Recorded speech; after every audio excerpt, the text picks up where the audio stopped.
This is The Whole Truth, brought to you by the Greenville County Democratic Party.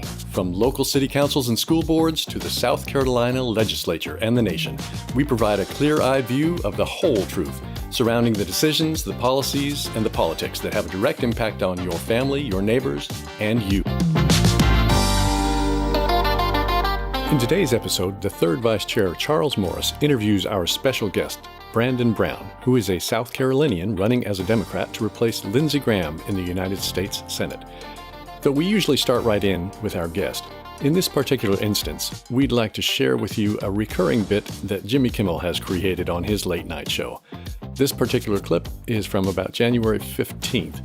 It highlights how Lindsey Graham, as a sitting U.S. Senator, makes headlines for his chameleon-like actions, where he continually flip-flops his stances on just about everything of importance. And Lindsey Graham, this guy knew all along Trump lost the election, even though he was on TV saying just the opposite. Okay. Trump has not lost. Do not concede, Mr. President. Fight hard. And text me back, please. I miss you. See, that's the thing about Lindsey Graham. He's like the movie Parent Trap. They may look like the same person, but there are two Lindseys. On the big issues, you need both sides. Fox News presents Graham Counter Graham. This endless attempt to label the guy as some kind of kook. I think he's a kook.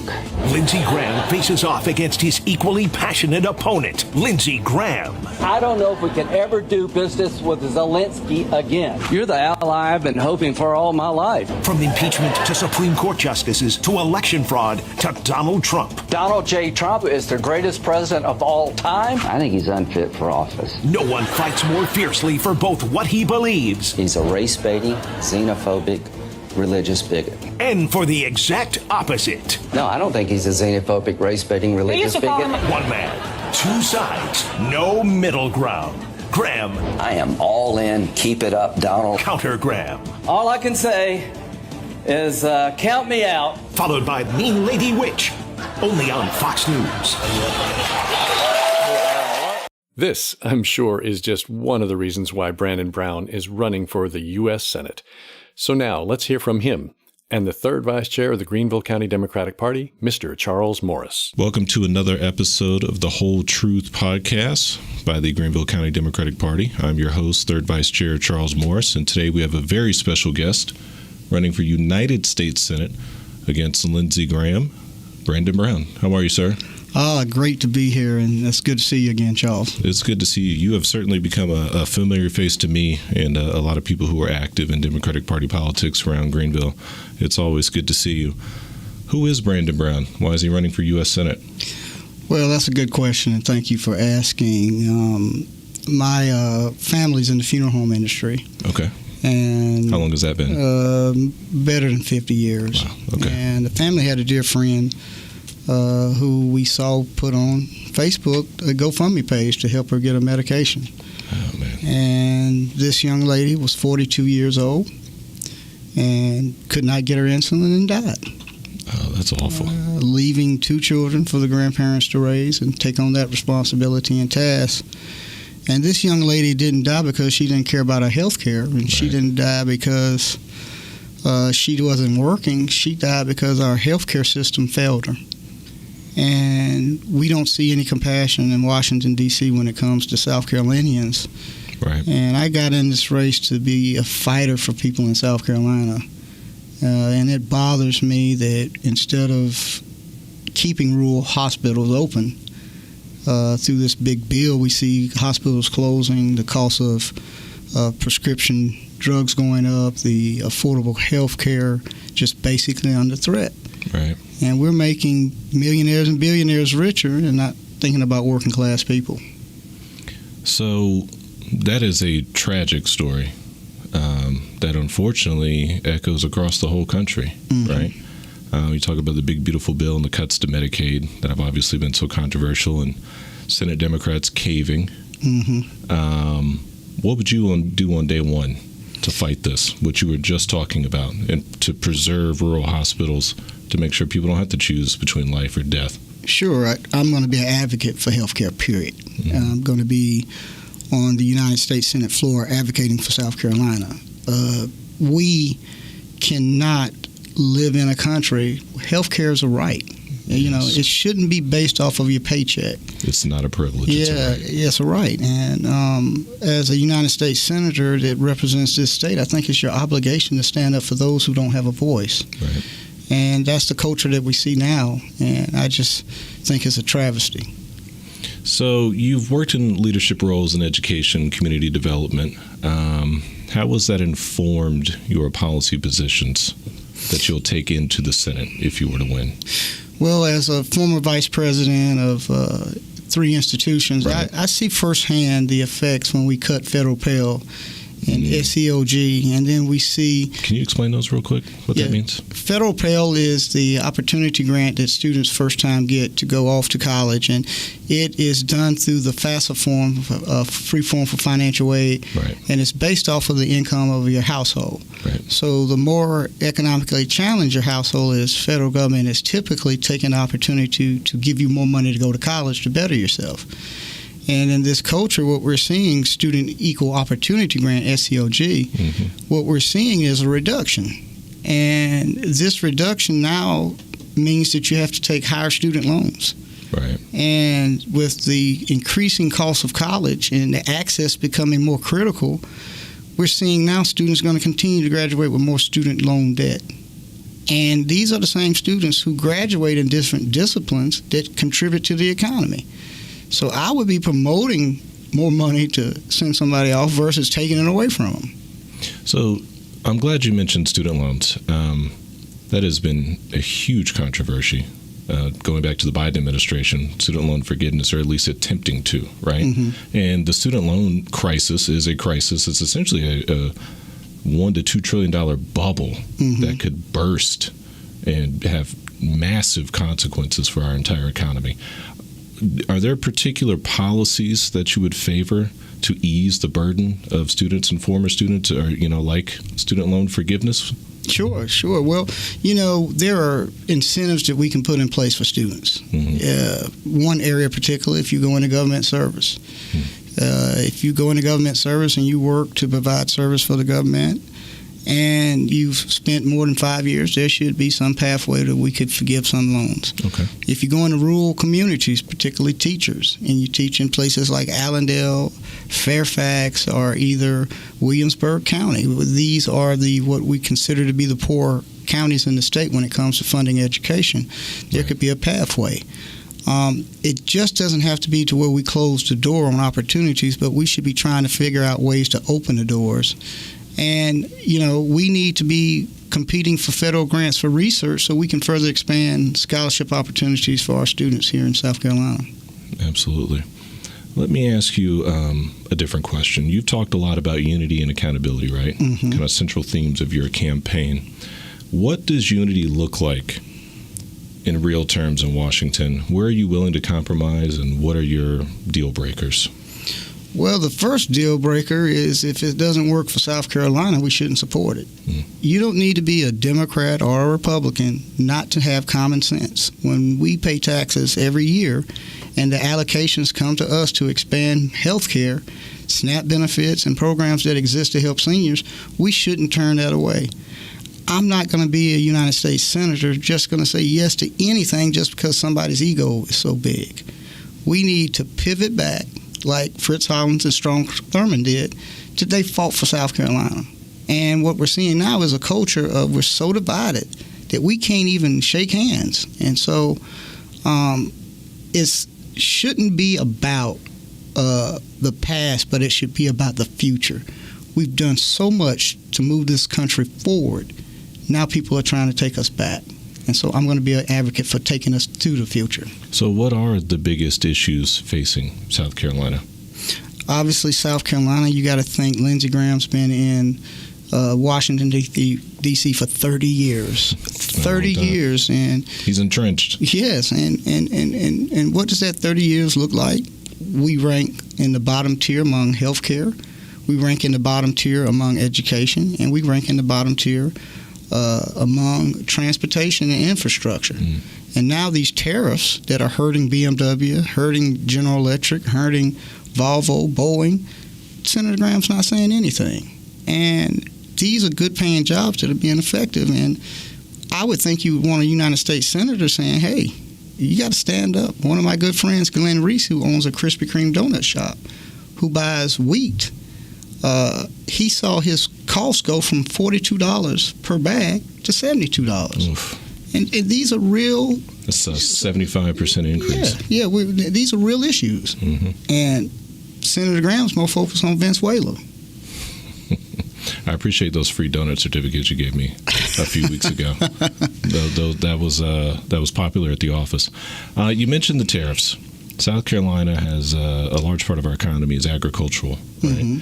Mm-hmm. You mentioned how the tariffs have affected us, but there seems to be strong support for the tariffs in South Carolina. How would you go about speaking to South Carolinians about how and why the tariffs are hurting us? And then what would you actually propose in Washington to limit the president's powers to enact tariffs on a whim, seemingly based on how he woke up that morning? Mm-hmm. Well, one of the things is you have to have negotiations, direct negotiations. We know that across South Carolina we have products that are humongous. Soybeans is a big product that we export.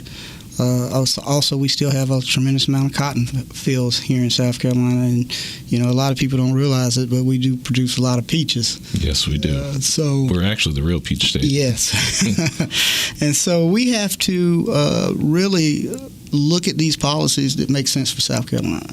And what we're seeing is a culture of making sure that billionaires and then their investments get paid, while the working class people that want a good economy, that want good paying jobs, are being overlooked. And so I think that you have to be able to stand up and you have to articulate a message that South Carolinians are hurting. People see billionaires' wages go up and our paychecks stay the same. And so I want to be an advocate on day one, fighting for people to make sure they get a good wage. Think about it. The minimum wage here in South Carolina, minimum wage should be a bit above $15 above. And, you're talking about $7 and some change. You can't even buy a Happy Meal. That's not a livable wage. No. Okay, so it's funny you mentioned that, because that is related, right? The $15 an hour became real popular, in 2016? Mm-hmm. Okay. That was 9 years ago. Yeah. What should it be realistically, minimum wage? Because if you're tracking it with inflation, I know, which is not always one-to-one, right? And I'm not an economist, but it should be closer to like $22, $23 an hour.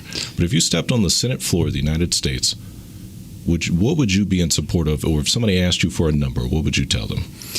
Ideally, I think, you're not going to get everything you want on day one, but I think if you get above $18, okay. I mean, you have to make it make sense, because somebody needs to be able to have something left over in the kitty at the end of the month when they pay the power bill, when they pay the cell phone bills, when they pay for the kids. You have to have something that you can put in and save, and we're not going to get there where we're at now. So, a gradual phase up.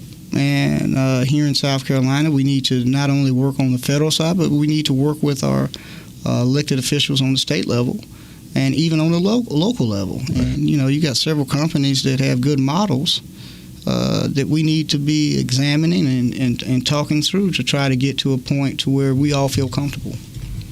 So how would your outreach look towards state and local officials if you were to become a United States Senator? Because when you look at, say, just the South Carolina House of Representatives, Democrats are in a superminority. Mm-hmm. It's the same in the state Senate. Now, there are some cities that are kind of like blue pockets across the state, right? But how would you go about, working with politicians and legislators at the local and state levels? On both sides. I think that one of the things that in this last election that we saw, I supported 9 candidates, endorsed 9 candidates. I actually got out and went and canvassed for Tina Belgie and also Lillian Block Fleming. You sure did. And we both won. Yeah, and even we flipped Georgetown. We helped Anita Jackson up in Rock Hill. Even with the other special election, I did robocalls for candidates. Dexter Reed was one. Okay. But to get to your point, it's not about a DRR, but it's about serving people. And it's about serving a purpose of making people's lives better. So if we see that something makes sense for South Carolina, we should be able to communicate on both sides what makes things good. not just shutting the door like what we're seeing right now. Some of the issues that we see coming out on the state level that the federal level can weigh in, we should be doing. We need a hate crime bill in South Carolina. We shouldn't be closing the door on that just because of Democrat, Republican. The core value of being a servant and a servant leader is understanding people, going into communities. It should be a town hall meeting throughout the 46 counties where we listen to people, finding out what's going wrong, finding out how we can better make lives better. For example, in Florence, South Carolina, we know it's a large veteran homeless population. We know in Allendale that there are food deserts. We know that we need to continue to expand the port in Charleston. We cannot just say that, I'm an elected official, I'm going to go to Washington, D.C. and don't do anything, then come home and take some pictures. We got to be working. You mean an elected official should actually get out and talk to their constituents? Part of the job. What an incredible idea that you have there. Kind of going hand in hand with what you're talking about, part of the job. A lot of Americans feel like Congress is, and I should really say congressional Republicans, have ceded oversight of the executive branch. I mean, you could look at all kinds of things. What happened in Venezuela, what's being threatened in Iran, with the president threatening military action, what he's already done to strike, nuclear plants. It seems like congressional Republicans are okay with the executive doing whatever they want. What can Democrats do to combat this and to force more oversight of the executive branch? Well, the first thing you can do is send me to Washington, D.C. in Lindsey Graham's seat. That's the first thing. But when we flip seats and we have a government and a democracy that is a checks and balance system. And what we're seeing is a tyrant that creates fear. And if you go against him, he's going to attack you. You go against him, he's going to come after you. You can't be afraid to stand up. You can't be afraid to say right is right and wrong is wrong. And I think what we have is a culture of people so fearful of this machine that they just yield to him. Look at Senator Graham on Air Force One. I've never seen an individual just kiss up to somebody like that. I mean, Senator Graham doesn't even have any dignity. No, not at all. No dignity at all, and no shame either. And what does that represent to our children? He is supposed to be a United States senator fighting for South Carolina, but the only thing he does is fight to carry Donald Trump's bags. And I would simply say, shame on you, sir. Don't you have any decency? So if you get elected, your fellow senator would be Senator Scott, who would be a Republican. How would you go about trying to work with him in the Senate? Do you feel like it's realistic? And this is going back to your unity message and your across the aisle message. But a lot of people are sitting there going, is that actually realistic? And that's a real question. Is it actually realistic to think that as a Democrat, you can get a Republican willing to work with you on the record? Because you might say it's not about D's and R's, and that would be nice. But realistically, that's just simply not how it works in Washington. Sure. Well, you flip this seat, held by Lindsey Graham, Tim Scott's going to have a different approach. Because Tim Scott's going to know that South Carolinians are not going to put up with this BS anymore. And that he's actually going to have to do something but smile beside Donald Trump. This guy, Espo, was appointed by Nikki Haley, stabbed her in the back because he wants to stay in power. Right. And it's shameful even on him.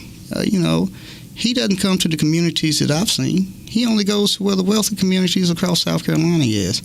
And we need somebody to hold him accountable, too. And if you have a junior senator who's going to be saying, hey, Mr. Scott, you ain't been over here. Hey, Mr. Scott, you ain't been fighting for these folks. That's what it takes on both sides. Fritz Hollins and Strom Thurmond, even though they were different parties, they still found common ground. And that's because they put South Carolinians first, not a president. So to piggyback off of that, not only do you have to work with Senator Scott and other Republicans, you're also obviously going to have to work with the rest of the Democratic caucus, right? The minority caucus and Democratic leadership. Where do you feel like you align with current Democratic leadership in the Senate, and where do you differ? Because current Democratic leadership in both houses of Congress is pretty controversial among people who identify as Democrats, right? Mm-hmm. You know that as well as I do. So where do you think you would align with, say, Senator Schumer, and where do you think you would differ? Well, the thing about new leadership is that we're seeing an aging population of current leadership, and you're seeing new generations come up and come about. I think Senator Schumer has done his part, but I think it's time for new blood. And I think it's time for us not just to go there with the same playbook that hasn't worked. It's time to get some new ideas, and I'm going to be bringing the wishes of the people with me, and not just the institution of what we see as the career politicians that's been there forever. But we're going to be working hard for the people to take their message of this is what they want. So it will be where we'll be working together, but you'll have a person who has an independent thought and an independent task, and the first task is to represent South Carolina. So I just want to clarify, are you saying that if you were elected, that you would not support Senator Schumer as to continue being the minority leader? I think if I was elected, certainly I would look at the current electorate, and I would make a determination based on what I felt is best for South Carolina. Okay, I think that's fair. Going back to Iran and Venezuela real quick. So a war powers resolution has come up in the Senate recently. To limit the president's ability to continue action in Venezuela and to take action in Iran. Do you have a stance on that vote? I think that we must focus on, unfortunately, the State Department has a puppet there working too. So, I mean, my mother had a heavy hand and she wasn't a tennis player, but, we need somebody smacking common sense into these people. We can't just be arrogant and think that we have a king in the White House, and the king men cannot just be United States senators or people in the House of Representatives. So what we have to do is we have to look at our allies within NATO who are ticking off. We have to look at making sure the State Department is practicing real diplomacy, not just Donald Trump diplomacy. And so I would be one of the people that would be engaging to say what is right globally that doesn't hurt America, but make sure America holds the same values that we believe. And this whole notion of just taking stuff from people, that's not American. Right. So you mean going into foreign countries in the dead of night and kidnapping presidents, however terrible they may be, is probably not the best course of action? Well, you remember they came and got Jesus at night. Not to say before Pilate. Not to say the president of Venezuela was Jesus, but what I'm saying, evil happens at night. And it's just it's a travesty to see what we have with this senator up in Washington D.C., Lindsey Graham. So, on a similar note, domestically, probably the hottest topic right now is immigration enforcement and the militarization of ICE. Massive increase in their budget from the big, beautiful bill that we talked about earlier when it came to health care, right?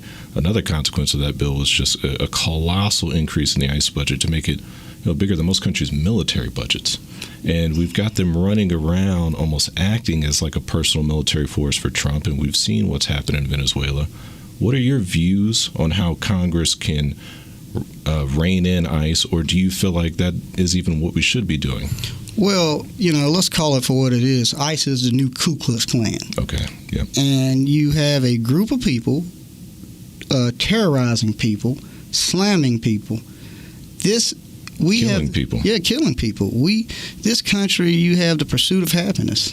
And people come here for seeking a better life. And what we're seeing is, and what, bare basics of it is you have a certain segment of the population that just wants to drive out hardworking people that are here working to try to better their family, get better medicine for their family. And so as a United States Senator, I will stand up for these immigrants that are trying to seek a better life. And it is inhumane to see how these people are being treated. And uneducated people that's not have gone through military training, not gone through police training, are calling themselves this ICE institution that can go into communities and have a blanket ability to do whatever they want. Right. That is as un-American as anything we've ever seen. And now we see the president's deputy chief of staff, Stephen Miller, going on the news and saying that they have federal immunity and that they should now not allow leftist agitators to get in the way of their work. And so that's what we have to start doing. We have to stop allowing people to define who we are. We have to stand up and say, you call yourself a Christian, but I don't know what Bible you read. They don't read the same Bible I read, because the same Bible I read says you should love thy neighbor, not attack your neighbor. And when I see some of these folks and some of their statements, this cop had the opportunity to shoot a tire. This cop had the opportunity to step away. But what did he do? He killed a lady. He stepped in front of the car and then killed her. Yeah. And then you have people trying to justify that. I mean, it is a very all-time low when one segment of our institution called the United States of America just wants to control every aspect of everybody's life and not really let freedom ring. My last question on that, there's been several Democratic senators that have gone on the record and say they don't support using reconciliation to rein in ICE. Would you be willing to call out fellow members of the Democratic caucus and say you don't agree with that? Well, I don't agree with ICE, period. And, obviously, I believe that every elected official has the right to express what they believe, but I'm going to be standing for people. I'm going to be standing for those people that don't have a voice. You can't say that we are a nation of immigrants, but you only want a handful of immigrants from a handful of different countries. We embrace people to come to here to do the right thing. And for elected officials to be working in Washington, D.C., not standing up is not the philosophy I would take. I mean, I couldn't agree with you more because, I mean, it's the old adage, give me you're tired, you're hungry, you're poor, you're huddled masses yearning to breathe free. That was what built America. Sure. And we truly are a nation of immigrants. We were founded by immigrants who were originally colonists, right? Yeah. And Ellis Island, the flow of immigrants into this country in Ellis Island and then on the West Coast is what built America and what made us truly great. Right? And turning our back on that principle is turning our back on what it is to be American, in my opinion. I don't want to speak. I'm not speaking for you. But you're right. We shouldn't be the United States of conquerors, but we should be the United States of embracing human rights and letting people pursue the happiness of being with their families, having the ability to grow. We're a capitalist country. People want to make money. That's great. But it shouldn't be to where we're closing the door where people don't have those opportunities. Right.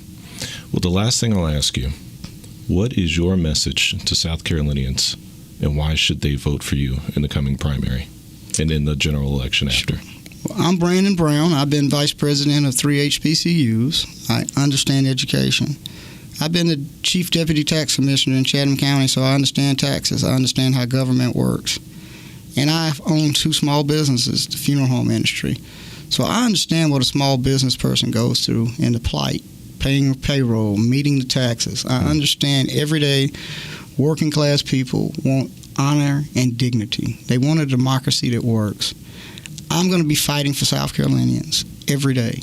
Every day I'm going to be fighting for people who just want a good paycheck to take care of their parents, to take care of their grandparents. I'm going to ask people for 3 things. Running for state office is challenging. You have to go everywhere, be everywhere. So a lot of miles. Yeah, so I'm going to ask people to pray for me. Go to my website, brandonpbrown.com. We'll be rolling out some of our policies on February 1st for you to further read about, including my plan for housing across the state of South Carolina. Okay. And lastly, I made mention that I'm in the funeral home business, and I would never want anything to happen to Lindsey Graham. Never want him using the services of my business. But I'm going to ask you to help me bury his political career. Mr. Brown, thank you for joining us today, sir. Thank you. Thank you. Right. We want to thank you for watching and listening to The Whole Truth Podcast, brought to you by the GCDP. It is now available on both Spotify and Apple Podcast outlets. So please make sure you share the link to this podcast with a friend or 3. Or post it on your own social media profiles. Help us spread the word so more people can get the whole truth. You can also learn about other ways to get involved by checking in the GCDP website at greenvilledemocrats.com and click on the events calendar. Or you can keep up with what's going on by following our social media profiles shown here. No matter what your experience you have or what skills you have to offer, we welcome you to join us in helping progress this county toward a better future. Thanks for watching and listening.